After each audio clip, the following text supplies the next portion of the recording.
మీ పిల్లల డాక్టర్ కళ డబ్బు వల్ల ఆగిపోవద్దు. కేవలం 18 లక్షల నుంచి MBBS విదేశాల్లో. అందరికీ నమస్కారం. నేను శిరీష. ప్రస్తుతం మనతో పాటు ఉన్నారు ప్రముఖ ఆధ్యాత్మికవేత్త, జ్యోతిష పండితులు రామదాస్ శర్మ గారు. గురుగారితో మాట్లాడదాం. నమస్కారం గురుగారు. నమస్కారం అమ్మా.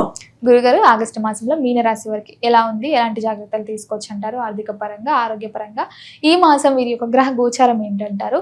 ఆల్రెడీ మీనరాశి వారికి ఏలినాటి శని ప్రభావం నడుస్తూనే ఉంది. సో ఈ మాసం అనేది ఎలా ఉంటుందంటారు? మీన రాశి వాళ్ళకి జూన్ నుంచి చాలా బాగుంది, బ్రహ్మాండంగా ఉందమ్మా. ఏలినాటి శని ఉన్నప్పటికి కూడా వీళ్ళకి పంచమ స్థానం బలంగా ఉంది. మీనరాశి వాళ్ళకి ఎందుకు బలంగా ఉందంటే పంచమ స్థానంలో చాలా గ్రహాలు ఉన్నాయి. బృహస్పతి సంచారం, రాష్ట్రాధిపతి పంచమంలో సంచారం అనేది మామూలు విషయం కాదు. నాకు తెలిసి మీనరాశి వాళ్ళు కొంతమందికి లాటరీ కూడా తగిలి ఉండాలి, వాళ్ళు కనుక టికెట్స్ అవి తీసుకుని ఉంటాయి. బృహస్పతి సంచారం ఉంది, బుధుడి సంచారం ఉంది, రవి సంచారం, మూడు పెద్ద గ్రహాల సంచారం ఉంది. అయితే రాశిలో శని భగవాన్ సంచారం ఉంది. దానివల్ల కొన్ని ఆరోగ్య సమస్యలు రావచ్చు. నాకు తెలిసి మీనరాశి వాళ్ళు కొంచెం ఆరోగ్య సమస్యలతో బాధపడుతూ ఉండాలి. మానసికమైనవి, శారీరకమైనవి కూడా. శారీరకమే కొంచెం ఎక్కువ ఉంటాయి మానసికం కంటే. తర్వాత ఈ మాసం అంతా రాశి మీద శని భగవాన్ సంచారం. తర్వాత మొదటి వారంలో 3వ స్థానం నుంచి 4వ స్థానానికి కుజుడు మారుతాడు, వీళ్ళకి మిథునంలోకి మారుతాడు. పంచమంలో ఈ 3 గ్రహాలు, ఇందాక నేను చెప్పిన గ్రహాలు బుధుడు, రవి, తర్వాత బృహస్పతి. రవి 18వ తారీఖు సింహంలోకి మారుతాడు. తర్వాత 3వ తారీఖు సప్తమంలోకి శుక్రుడు వస్తాడు, శుక్రుడు నీచి పడతాడు. తర్వాత ద్వాదశంలో రాహు. ఇది వీళ్ళ గోచార స్థితి. దీన్ని విశ్లేషించాలంటే ఎలా చూడొచ్చు అంటే, దీన్ని చతుర్థ స్థానంలో కుజుడు రావడంతో వీళ్ళకి ఏమవుతుందంటే, ఏమైనా కొత్త భూములు కొందామా, ఏమైనా స్థిరాస్తులు కొందామా అనే ఆలోచనలు వస్తాయి వీళ్ళకి. అదైతే ఉంటుంది. విద్యార్థులకి ఏమైనా కొత్త చదువులు చదువుదామా అనే ఆలోచన కూడా వస్తుంది. పై చదువులు చదువుదామని ఆలోచన వస్తుంది. ఒక మంచి దారి గురించి ఆలోచిస్తారు. తర్వాత పంచమ స్థానంలో ఎక్కువ గ్రహాలు ఉన్నాయి కాబట్టి, బృహస్పతి ముఖ్యంగా రాష్ట్రాధిపతి పంచమ స్థానంలో ఉంటే కొంతమంది పై చదువులు చదివి వాటి గురించి గొప్ప వాటిలో అభివృద్ధి రావడం, తర్వాత పిల్లలు కావాలనుకున్న పిల్లలు పుట్టడం, అలాంటివి కూడా ఉంటాయి. ముందుకు వెళ్తాయి, వ్యవహారాలు బాగుంటాయి.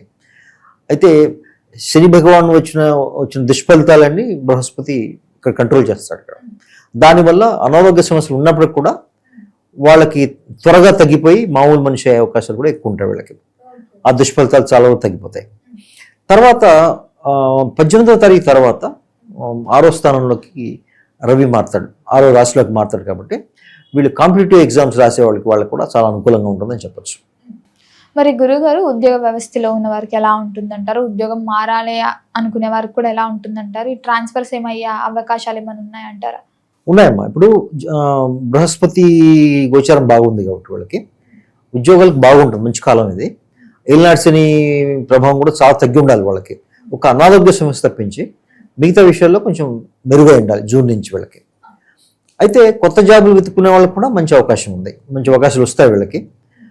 అక్టోబర్ నుంచి ఇంకా బాగుంటుంది కూడా. సర్వీస్ జాబ్ చేసే వాళ్ళకి ఇంకా బాగుంటుంది అక్టోబర్ నుంచి. మరి వివాహ యోగం ఉందంటారా? వివాహంలోనే కొంచెం ఇబ్బంది పడవచ్చు. కారణం ఏంటంటే శుక్రుడు 7వ స్థానంలో ఉన్నాడు, నీచిపడి ఉన్నాడు. శుక్రుడు శని భగవాన్ సమసప్తకంలో ఉన్నారు. పరస్పర వీక్షణ అంటారు. ఎప్పుడైతే అలా జరుగుతుందో సోదరుల ద్వారా, వీళ్ళ కుటుంబ సభ్యుల ద్వారా వివాహాలు ఆలస్యమయ్యే అవకాశం ఉంది. ఎందుకంటే వాళ్ళు ఏం చేస్తారంటే వాళ్ళ ద్వారా కానీ, లేకపోతే వీళ్ళ సంబంధించిన దగ్గర బంధువులు వాళ్ళ ద్వారా కానీ కొంచెం వివాహం ఆలస్యం అవకాశం ఉంది. వీళ్ళైతే వీరి నిర్ణయం కూడా ఈ విషయంలో కొంత కరెక్ట్గా ఉండే అవకాశం లేదు వివాహం విషయంలో. దాని ద్వారా కూడా కొంచెం వివాహం ఆలస్యం అవకాశం. అయితే ప్రేమ వ్యవహారాలు చేసుకునే వాళ్ళకి మంచి కాలం ఇది. సంతాన యోగం ఉందంటారా? సంతానం బ్రహ్మాండంగా ఉందమ్మా వీళ్ళకి. ప్రేమ వివాహాలు సంతానం బాగుంది. సంతానం ఎందుకంటే పంచమ స్థానం బలంగా ఉంది వీళ్ళకి. కాబట్టి సంతానం విషయంలో ఎటువంటి ఇబ్బంది లేదు. అయితే వివాహం చేసుకునే వాళ్ళకి ప్రేమ వివాహాలు వాళ్ళు కొంచెం ఏంటంటే వేరే రకంగా ఆలోచిస్తారు కాబట్టి ఆ ఆస్పెక్ట్ బాగానే ఉంది. నేను చెప్తున్న అరేంజ్ మ్యారేజ్ గురించి. వీళ్ళ బంధువుల వల్ల కొంచెం ఆలస్యమయ్యే అవకాశం ఉంది. వైఫ్ కన్నా హస్బెండ్, హస్బెండ్ కన్నా వైఫ్. అవకాశం ఉంది. అయితే అది ఒక నెల 2 నెలల పాటు మాత్రం, తర్వాత మళ్ళీ గ్రహస్థితి మారిన తర్వాత. అయితే శని భగవాన్ దృష్టి కూడా శుక్రుడి మీద ఉంది కాబట్టి అవి తీవ్ర పరిమాణంలో ఉండకపోవచ్చు, భరించగలిగిన స్థాయిలోనే ఉంటాయి. మరి కుటుంబ వాతావరణం ఎలా ఉంటుందంటారు? కుటుంబం పట్ల ఎలాంటి జాగ్రత్తలు తీసుకోవచ్చు అంటారు? కుటుంబ వాతావరణం బాగానే ఉంటుంది మా వాళ్ళది. కుజుడు గోచారం బాగుంది కాబట్టి కుటుంబ వాతావరణం కూడా బాగుంటుంది. అయితే కుజుడు దృష్టి శుక్రుడి మీద ఉండడంతో ఏమవుతుందంటే కుటుంబంలో ఏమైనా పొరపచ్చాలు రావడానికి పెళ్ళైన వాళ్ళకి, వివాహమైన వాళ్ళకి వాళ్ళ జీవిత భాగస్వామి కారణం కావచ్చు.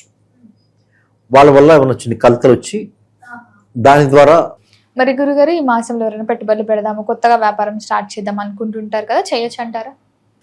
వ్యాపారం విషయంలో కొంచెం ఆచితూచి అడుగు వేయాలని చెప్తాను నేను వీళ్ళకి. ఒక వ్యాపార విషయంలో గోచారం అంత బాగలేదు. ధనస్థానాధిపతి కూడా చతుర్థ స్థానంలోకి వెళ్తున్నాడు. పైగా శుక్రుడు కూడా నీచంలో ఉన్నాడు కాబట్టి ధనం సంబంధించిన ఎఫెక్ట్ వీళ్ళ మీద పడుతుంది వ్యాపారస్తులకి. వ్యాపారస్తులు కొంచెం జాగ్రత్తగా ఉండాలి. ఉద్యోగస్తులకి ఏం ఇబ్బంది లేదు, వ్యాపారస్తులు కొంచెం ఆచితూచి. ముఖ్యంగా ఎటువంటి వ్యాపారస్తులు అంటే రియల్ ఎస్టేట్ వ్యాపారం చేసేవాళ్ళు. రియల్ ఎస్టేట్ కొనడానికి బాగా ఉంది, వ్యాపారం చేయాలంటే మాత్రం బాగలేదు. అదొకటి చూసుకోవాలి. మరి గురుగారు, ఈ మాసంలో ముఖ్యంగా మీనరాశి వారికి ఏదైనా హెచ్చరిక లాంటిది ఏదైనా ఉందంటారా? వీళ్ళకి చతుర్థంలో కుజుడు ఉన్నాడు కాబట్టి ముఖ్యంగా వీళ్ళు వాహన చోదకులు, వాహనం నడిపేవాళ్ళు జాగ్రత్తగా ఉండాలి. ఎందుకంటే నడిపేప్పుడు స్పీడ్గా వెళ్దామని ఆలోచన వస్తుంది. ఎప్పుడైతే కుజుడు చతుర్థంలో ఉంటాడో వాళ్ళకి వాహనాలు నడిపేప్పుడు కొంచెం ఆవేశం ఎక్కువ వస్తుంది. అది కంట్రోల్ చేసుకోవాలి. చేసుకుంటే ప్రమాదాలు జరగకుండా ఉంటాయి. అదొకటి. తర్వాత జీవిత భాగస్వామితో, స్పౌస్తో జాగ్రత్తగా ఉండాలి ఈ మాసం అంతా. అంటే చిన్న చిన్న విషయాలకి గొడవ వచ్చే అవకాశం ఉంది కాబట్టి వాళ్ళతో జాగ్రత్తగా ఉండాలి. స్పౌస్తో, అత్తవారితో అంటే మామూలుగా అమ్మాయిలు అయితే ఇంటికి వస్తారు అత్తవాళ్ళు, తర్వాత అబ్బాయిలు అయితే వాళ్ళ వైఫ్ పోతారు బంధువులతో, కానీ వాళ్ళతో కొంచెం జాగ్రత్తగా ఉండాలి. మాట పొరపాటు రాకుండా ఉంటుంది. మరి గురుగారు, మీనరాశి వారికి చంద్రాష్టకం గురించి చెప్తుంటారు కదా, ఏ రోజులలో జరుగుతుంది అంటారు వీరికి? చంద్రాష్టమం వీళ్ళకి 18-19 మధ్యన వస్తుంది. ఈ 2 రోజుల్లో జాగ్రత్తగా ఉండాలి వీళ్ళకి. చంద్రాష్టమంలో వచ్చే ఇబ్బందులు ఏంటంటే చంద్రుడు వీళ్ళకి పంచమ రాశ్యాధిపతి. అంటే ఆ పంచమ రాశ్యాధిపతి చంద్రుడు కాబట్టి ఆ సమయంలో వీళ్ళకి కొంచెం మానసిక ఒత్తిడి ఎక్కువ వచ్చే అవకాశం ఉంది. పిల్లలతో కొంచెం ఇబ్బందులు వచ్చే అవకాశం ఉంది. అయితే బృహస్పతి ఇక్కడ ఉన్నాడు కాబట్టి చంద్రాష్టమం అయినప్పటికి కూడా ఆయన కంట్రోల్ చేస్తాడు చాలా వరకు. ఎందుకంటే చంద్రస్థానంలోనే బృహస్పతి ఉన్నాడు కాబట్టి ఆ చంద్రుడు వచ్చే సమస్యను చాలా వరకు తగ్గిస్తాడు ఆయన. మరి గురుగారు, ఈ మాసంలో ఏ దైవ నామస్మరణ బాగుంటుందంటారు? ఎలాంటి పరిహారాలు చేసుకోవచ్చు అంటారు? దీనికి ఈ రాశికి 12వ స్థానంలో రాహు సంచారం ఉంది. దానికి సంబంధించిన దుష్ఫలితాలు తగ్గించుకోవాలంటే దుర్గామాత ఆరాధన చేయాలి. ఆరోగ్యం బాగుపడాలంటే హనుమాన్ చాలీసా లాంటివి చదువుకోవాలి. శనికి సంబంధించిన పరిహారాలు చేసుకుంటే సరిపోతుంది. శని దశాధికృత శని స్తోత్రం అది చదువుకుంటే మంచిది. గురుగారు, మొత్తం మీద ఆగస్టు మాసంలో మీనరాశి వారికి ఎలా ఉంది, ఎలాంటి జాగ్రత్తలు తీసుకోవాలో తెలియజేసినందుకు ధన్యవాదాలండి. ధన్యవాదాలమ్మా.